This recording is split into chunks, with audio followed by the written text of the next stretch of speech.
Sir, எனக்கு நாளைக்கு நடக்க போறது இன்னைக்கு நைட்டு கனவுல தெரியுது. காலையில விழிச்செறிஞ்சு பார்க்கும்போது எனக்கு சம்பந்தம் இல்லாத ஒரு இடத்துல ஏதோ ஒரு விஷயம் நடக்க போகுதுங்கிற என்னோட உள்ளுணர்வு எனக்கு தூண்டி சொல்லுச்சு கனவுகள்ல. அதே மாதிரி அது நடந்து முடிஞ்சு உங்களுக்கான இந்த இன்ஃபர்மேஷன் வரலாம்.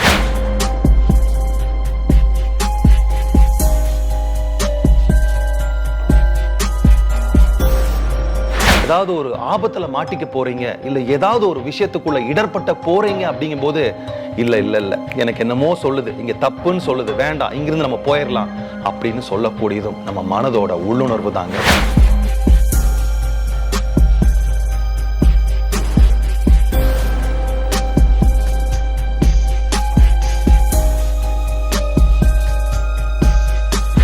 நடக்கக்கூடிய புற நிகழ்ச்சிகளை எந்த ஒரு முன்னேற்பாடும் இல்லாம நம்மளோட ஆள் மனது அடி மனது ஒரு க்ஷண நேரத்துல ஒரு அறிக்கையை ஒரு இன்ஃபர்மேஷனை உங்களுக்கு கொடுத்துச்சுன்னா அது கண்டிப்பா உங்களோட அடாப்டிவ் சப்கான்சியஸா தான் 100% இருக்க முடியும்.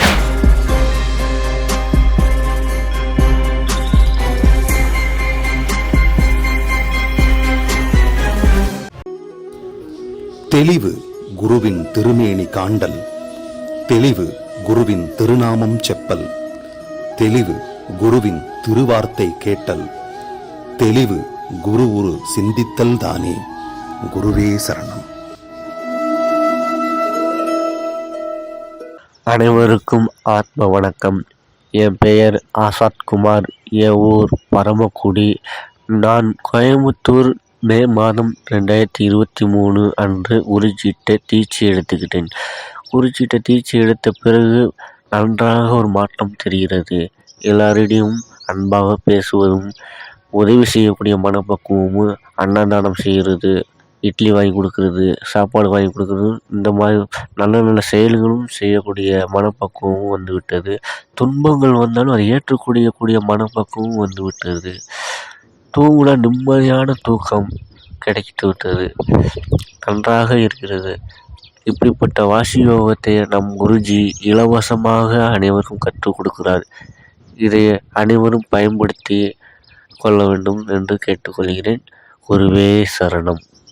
வணக்கம், நான் உங்க ஆத்ம நண்பன் பேசுறேன். பிரம்மஸ்ரீ தவத்திரு திருச்சிட்டம்பலம் சுவாமிகள் குருநாதர் அவர்களோட பொற்பாதங்களை வணங்கிட்டு இன்னைக்கு இந்த பதிவில் நம்ம ஒரு சென்சிட்டிவான முக்கியமான ஆழமான விஷயத்தை பற்றி பேச போகிறோம். என்ன அப்படின்னா உள்ளுணர்வு, நம்ம மனதோட உள்ளுணர்வு. ஆங்கிலத்தில் இது அடாப்டிவ் சப்கான்சியஸ் அப்படின்னு சொல்கிறாங்க. அப்படின்னா என்ன சார்? சார், எனக்கு நாளைக்கு நடக்க போகிறது இன்னைக்கு நைட்டு கனவுல தெரியுது. காலையில் விழிச்செறிஞ்சு பார்க்கும்போது எனக்கு சம்பந்தம் இல்லாத ஒரு இடத்துல ஏதோ ஒரு விஷயம் நடக்க போகுதுங்கிற என்னோட உள்ளுணர்வு எனக்கு தூண்டி சொல்லுச்சு கனவுகளில். அதே மாதிரி அது நடந்து முடிஞ்சு உங்களுக்கான இந்த இன்ஃபர்மேஷன் வரலாம். ஒருத்தரை பார்க்கும் பொழுது இவர் சரியில்லை சார், இவர் குணம் சரியில்லை, அவர் கூட பேச வேண்டாம், பழக வேண்டாம் அப்படின்னு சொல்லக்கூடிய விஷயமும் உங்களோட அடாப்டிவ் சப்கான்சியஸ் தான். ஒரு டிசிஷன் மேக்கிங், இதுவா அதுவா, க்ஷண நேரத்தில் இல்லை இதுதான் அப்படின்னு சொல்லக்கூடியது உங்களோட உள்ளுணர்வு தான். ஏதாவது ஒரு விஷயத்த நீங்க பண்ண போறீங்க, ஏதாவது ஒரு ஆபத்துல மாட்டிக்க போறீங்க, இல்ல ஏதாவது ஒரு விஷயத்துக்குள்ள இடர்பட்ட போறீங்க அப்படிங்கும் போது இல்ல இல்ல இல்ல எனக்கு என்னமோ சொல்லுது, இங்க தப்புன்னு சொல்லுது, வேண்டாம் இங்கிருந்து நம்ம போயிடலாம் அப்படின்னு சொல்லக்கூடியதும் நம்ம மனதோட உள்ளுணர்வு தாங்க. இப்போ ஒரு குழப்பம், இந்த உள்ளுணர்வு உண்மையா பொய்யா, என் மனசுல வர்றது கற்பனைகளா அப்படின்னா அந்த கற்பனைகளுக்கான வாய்ப்பே இல்லை. 100% உண்மை. வெளியில நடக்கக்கூடிய புற நிகழ்ச்சிகளை எந்த ஒரு முன்னேற்பாடும் இல்லாம நம்மளோட ஆள் மனது அடி மனது ஒரு க்ஷண நேரத்துல ஒரு அறிக்கையை ஒரு இன்ஃபர்மேஷனை உங்களுக்கு கொடுத்துச்சுன்னா அது கண்டிப்பா உங்களோட அடாப்டிவ் சப்கான்சியஸா தான் 100% இருக்க முடியும். இந்த விஷயத்த பதஞ்சலி மகா முனிவர் சொல்றாங்க. உங்களோட உள்ளுணர்வு தூண்டப்பட்டு உங்களுக்கு ஏதாவது அறிக்கைகள் வெளியே வரணும்னா உங்களோட சக்தி முழுவதும் உடல்ல இருந்து, அதாவது கீழ் இருந்து மேல் நோக்கி உங்க தலைப்பகுதிக்கு வந்து உந்தப்பட்டு வெளியில நடக்கக்கூடிய ஒரு நிகழ்ச்சிகளை பத்தின இன்ஃபர்மேஷனை அறிக்கையை க்ஷண நேரத்துல உங்களுக்கு தந்துட்டு போகும். அப்ப உங்களோட சக்தி முழுவதும் கீழிருந்து மேல் நோக்கி தூண்டப்பட்டு உங்களுக்கு வெளியே வரும்போது அதை உங்களால புரிஞ்சுக்க முடியும். பிரியமானவர்களே, நமக்கு உள்ளுணர்வு நிறைய வந்துகிட்டே இருக்குது. ஆனா 10 உள்ளுணர்வுல நம்ம ஏதோ 2 உள்ளுணர்வுக்கு தான் மதிப்பு கொடுக்கிறோம், மீதி 8 உள்ளுணர்வை கண்டுக்காம விட்டுறோம். அது நடக்காமையோ இல்லை நடந்தோ போகுது, அதை பத்தி நம்ம கவலைப்படுறதே இல்லை.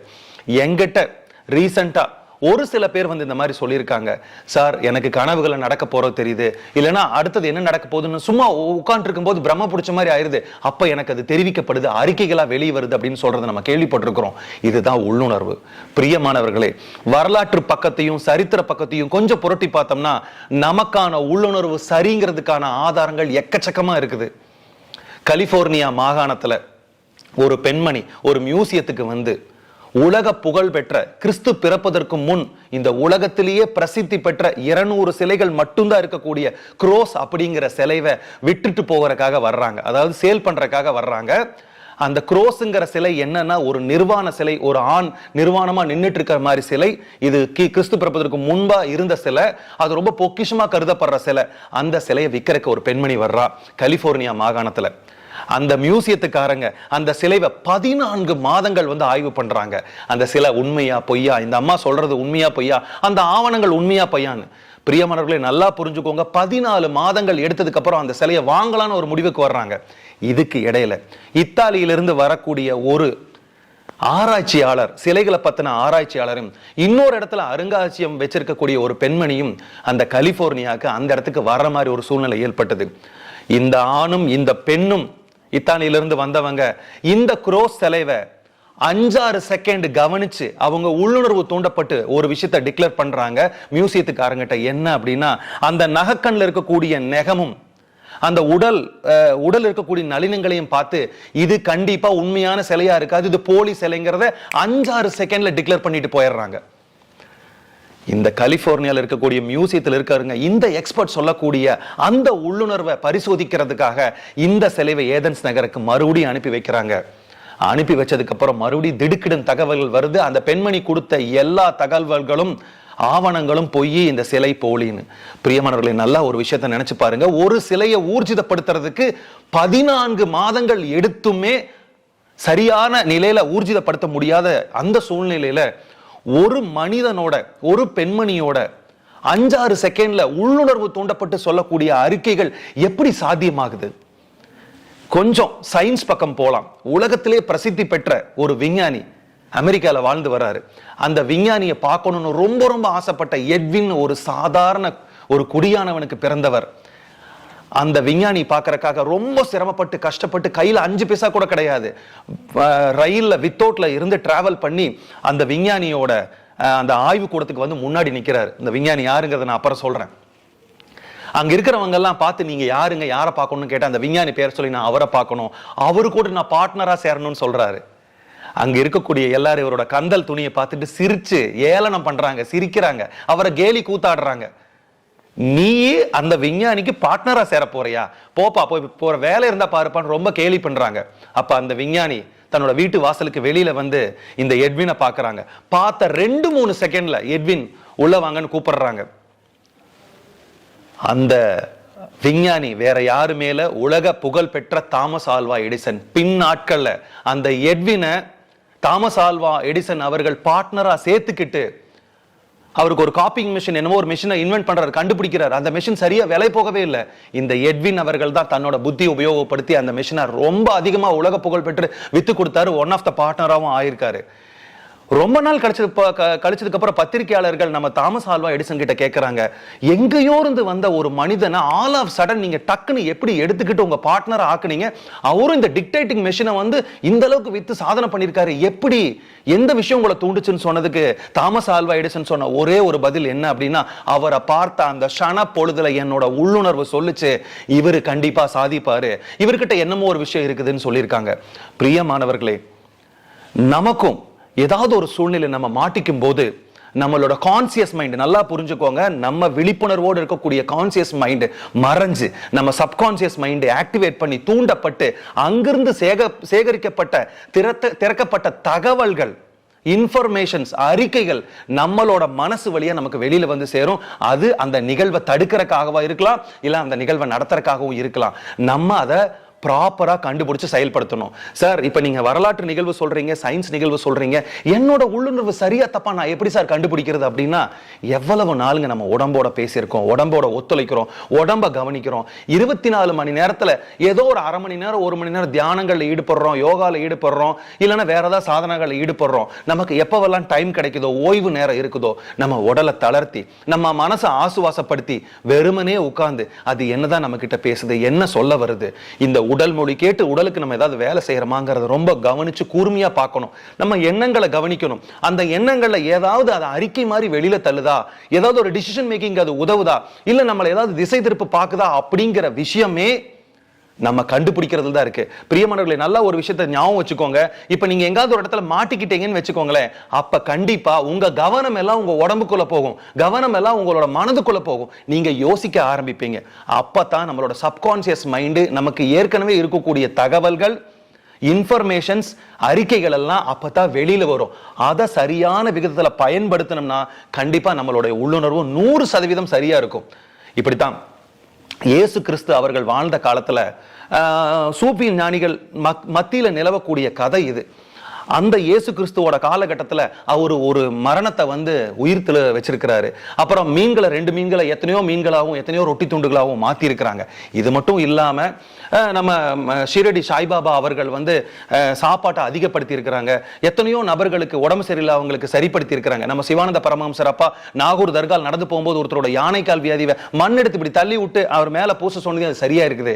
இந்த ஞானிகள், யோகிகள், ரிஷிகள் கிட்ட எல்லாம் நம்ம போய் ஏன் இதை பண்ணுனீங்க, இந்த அதிசயத்தை பண்ணதுக்கான காரணம் என்ன அப்படின்னு கேட்டா தெரியாது. ஏதோ ஒரு உள்ளுணர்வு தோணுச்சு, நான் பண்ணணும்னு தான் கண்டிப்பா அந்த ஞானிகள் பதில் சொல்லியிருப்பாங்க.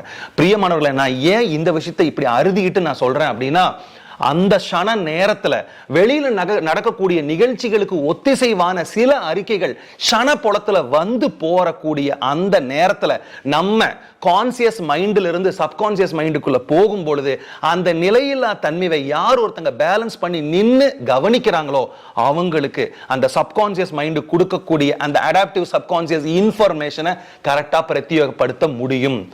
இதை எப்படி பண்ணணும் அப்படிங்கிற விஷயத்தை நான் சொல்லி கொடுக்குறேன். ஏதாவது ஒரு விஷயத்தை பத்தி கண்டினியூஸா உங்களுக்கு இன்ஃபர்மேஷன் வந்துட்டே இருக்கலாம், அறிக்கைகள் வந்துட்டே இருக்கலாம்.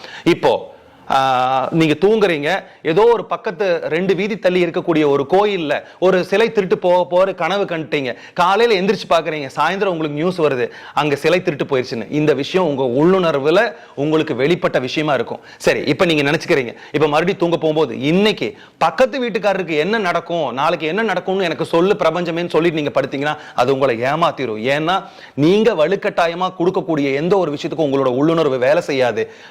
ஆல் ஆஃப் சடன் அந்த க்ஷண நேரத்துல கொடுக்கக்கூடிய அறிக்கைகளை மட்டும் நம்ம கூர்மையா கவனிக்கிறது தான் நம்மளோட வேலையா இருக்கணுமே தவிர நம்ம அதை வேற விதத்துல பயன்படுத்தினா நம்மளோட சப்கான்சியஸ் கண்டிப்பா நமக்கு ஹெல்ப் பண்ணாது.